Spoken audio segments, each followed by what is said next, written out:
TC number 334, 5 seconds.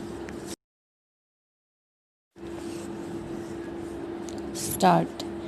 On the 25th May, the Prime Minister moved the resolution in this House asking the House to record its general approval of the principles, objectives, and programs of development contained in the 10th Five-Year Plan as prepared by the Planning Commission. This was discussed for another day, and then the consideration of this resolution was adjourned. At that stage, the scope of the discussion was confined to broad aspects of the plan, approach, organization, resources, etc. Arrangements were made then so that there could be close and intimate discussion of the plan by groups of members of parliament of both houses. 4 committees were appointed. They have completed their work. I take this opportunity of these committees. The members took very keen interest in the principles as well as the details and made numerous valuable and useful suggestions. I shall endeavor in this stage to deal with the ground that has been covered and initiate the further stage of discussion. It is gratifying that the direction of advance and the main goals that have been accepted in the plan are also accepted in this House on the basis of agreement. This agreement is also true of the people of the country as a whole. Sir, I regard it as a very precious asset of the plan. It will be a source of great strength for all those who, in different capacities in the country, are going to work out this plan, implement its various programs. This has its particular significance in a democracy. If there is no broad agreement regarding objectives, our energies would be frittered away. Since there is that agreement regarding objectives, we have, I believe, made a big step towards the successful implementation of the plan. Questions and doubts arose in the course of the discussion, and I shall try to elucidate the points which were raised. There was consensus of opinion that the plan was not too big in size considering the present needs of the nation. However, the capacity of the country to raise resources to an adequate extent was questioned, and concern was expressed regarding the gap in respect of our foreign exchange resources, our requirements of the plan.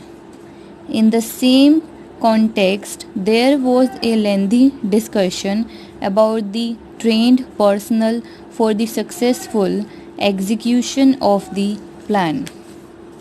There was a certain amount of discussion regarding priorities, and a special point was made that while we are according a higher priority to industry in the 10th Five-Year Plan, the provision is not adequate, especially in respect of heavy industries.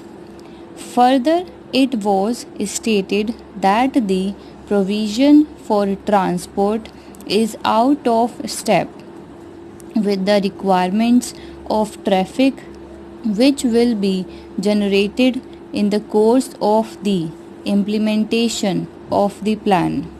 I found there was a very great intensity of feeling in the house regarding unequal development in different areas, and a feeling was expressed that adequate measures were not being taken to redress this imbalance.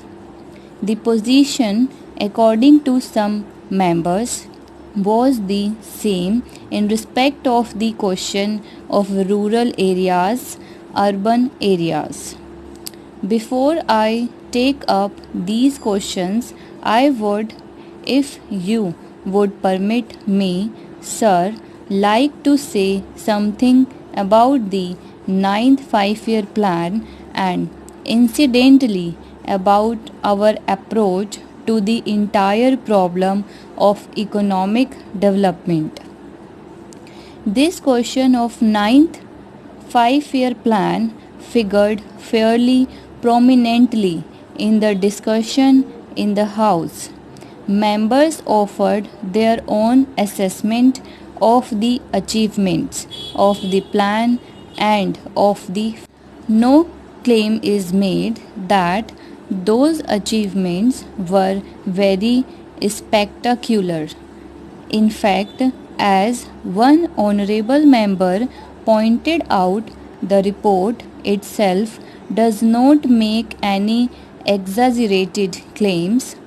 In fact, no magic formula is available for quickening the economic development in a country, particularly in an underdeveloped country. The difficulties, as pointed out, are more in the case of a country which is just trying to emerge from the stage of underdevelopment, and particularly so when this experiment of quickening the tempo of development is being carried out in the context of a democracy. For the same reason, we should be prepared to pay the price that has to be paid for this. That price may be somewhat heavy in the beginning, and that price is in terms of hard work for all of us, in terms of concerted effort. It is in terms of discipline, of self restraint, of sacrifice. Let us be clear about that, because, after all, what is the prospect before us? We are trying to acquire a new status. We are trying to lift ourselves to a new plan of existence in terms of economic life. We want to qualify for being placed in the category of a developed country, to give up our status as an underdeveloped country, and for that certainly the greatest effort has to be applied to this big task, and this effort is not necessarily confined to the economic sphere of India.